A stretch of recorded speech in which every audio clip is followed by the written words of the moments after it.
Le but de l'expérience, c'est de mettre le poussin dans une cage transparente et de voir si le robot, qui normalement fonctionne au hasard dans toutes les directions, va avoir une trajectoire complètement perturbée, soit vers la cage, soit à l'opposé.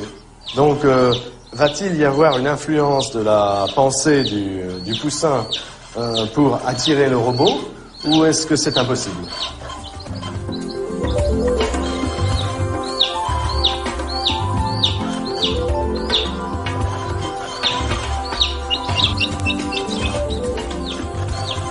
Pour chaque expérience, la trajectoire du robot s'inscrit sur une feuille témoin. Normalement, les tracés sont totalement anarchiques, comme le veut le hasard. Mais là, on dirait que le robot sait où il va. Pendant 20 minutes, il s'approche doucement mais sûrement de la cage, comme s'il répondait aux appels désespérés du poussin. Apparemment, la volonté du petit oiseau a brisé la loi du hasard.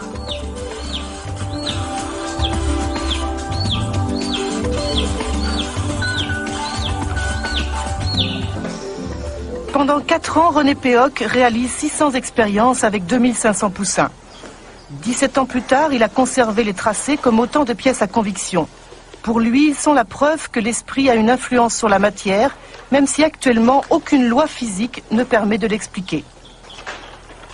On a obtenu de très très nombreux tracés, dont certains tout à fait impressionnants, comme celui-ci, vous voyez, où le robot est parti du centre et allé directement dans le coin où se trouvait la cage du poussin. Donc des tracés de ce genre, on en a en pagaille. On a fait la moyenne statistique de tous ces tracés. Bon, certains peuvent donner de mauvais résultats et aller dans la direction opposée, mais en moyenne, on a obtenu un robot qui s'est déplacé 2,5 fois plus souvent vers la cage que dans la zone opposée. On a fait autant d'expériences avec des poussins qui avaient déjà leur propre mère poule qu'avec des poussins qui ont été conditionnés avec le robot. Dans ces cas-là, lorsque le poussin a sa propre mère poule naturelle, il n'est pas intéressé par le robot, et le robot se déplace conformément au hasard dans toutes les directions. Donc c'est bien le conditionnement opéré sur le poussin qui est responsable de la différence de trajectoire du robot. Alors en fait, pour l'instant, on ne sait pas expliquer le phénomène.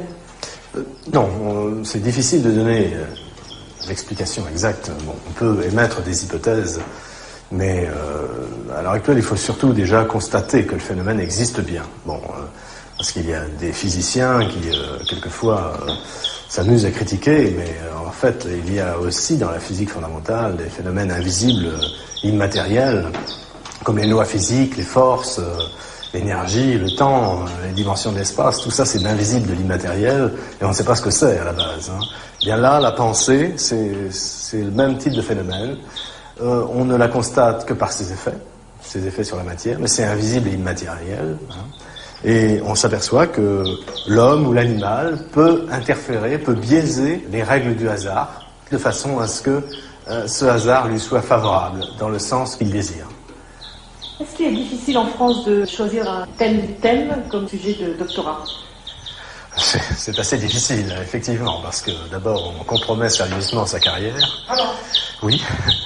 Et il faut dire qu'après, il vaut mieux pas envisager une carrière universitaire, parce que c'est un peu l'obscurantisme en France. Nous sommes un des seuls pays fortement industrialisés où il n'y a aucun laboratoire de psychophysique. Moi, j'appelle ça de la psychophysique, les autres parlent de parapsychologie.